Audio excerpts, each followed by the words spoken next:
Module 5. Cleaning and Disinfection.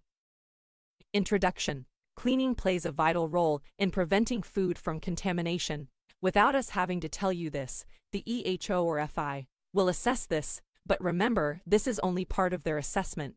All the above topics discussed so far will be assessed. This module will look at the following: definitions, washing facilities, cleaning chemicals. Definition and roles of cleaning.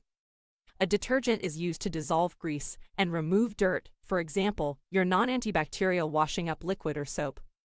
A disinfectant is used to reduce microorganisms to safe levels, for example, antibacterial spray, bleach, etc. Remember, it does not entirely remove all microorganisms, it reduces microorganism.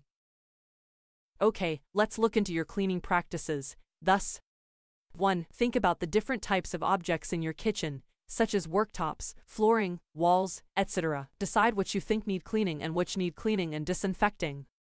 2. What do items that require cleaning and disinfection have in common?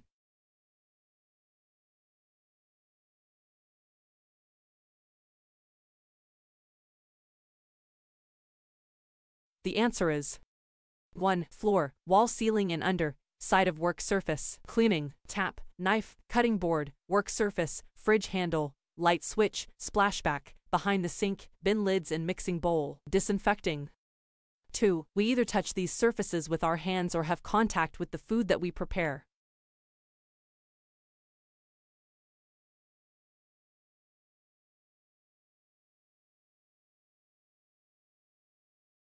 Cloths.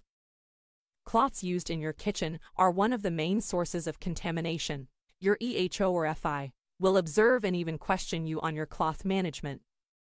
They will request for you to show them that the cloth you use is not used for every task. For example, you should have a separate cloth for hand drying, drying dishes, wiping down worktops and handling food. All these cloths must be clean, and single-use disposable cloths are highly recommended.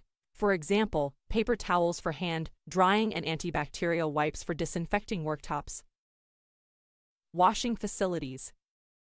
As a home, event caterer, or private chef preparing food in your house, the minimum requirement will be a sink for food and appliance and a separate sink or facility such as a bowl for hand washing only. If you have a 1.5 sink, that is the main sink with a smaller compartment attached to it for your cleaning material storage, this will be perfect for you as a home caterer, just as long all sink basins have running hot and cold water. Just ensure you have antibacterial liquid soap and hand drying facilities close. Cleaning chemicals. Important rules. Understand what the instructions say for using cleaning chemicals. Read the labels, understand how to use them, and how much to use.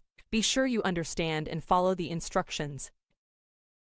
Keep cleaning chemicals away from food and clean utensils. If chemicals must be stored in the same room, be sure they are stored in their area. The area should be below food and utensils, so there is no chance of chemicals splashing onto the food and utensils. Keep all chemicals in the bottles or boxes they come in. If you put them in a different container, label them clearly. This reflection hub should be easy for you because we know you operate a clean kitchen. Answer the following questions. 1. Why must food business keep their premises and equipment clean at all times? 2. Why do some surfaces require cleaning and disinfectant? 3. What are the legal requirements with regards to hand washing facilities? 4. What is the difference between a detergent and a disinfectant? 5. Why should you not store chemicals with food? 6. Why is it important to keep chemicals in their original packaging?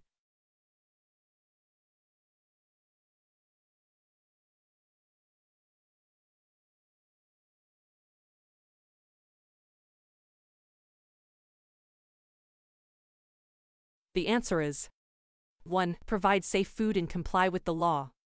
2. They act as a route for contamination. 3. Business must have a designated separate sink, with running hot and cold water, soap and towel for hand washing only. 4. Detergent breaks down the dirt but does not reduce the bacteria load to a safe level, as does a disinfectant. 5. So that food and food utensils do not become contaminated, always store chemicals separately. 6. To know the correct chemical being used and instructions for use.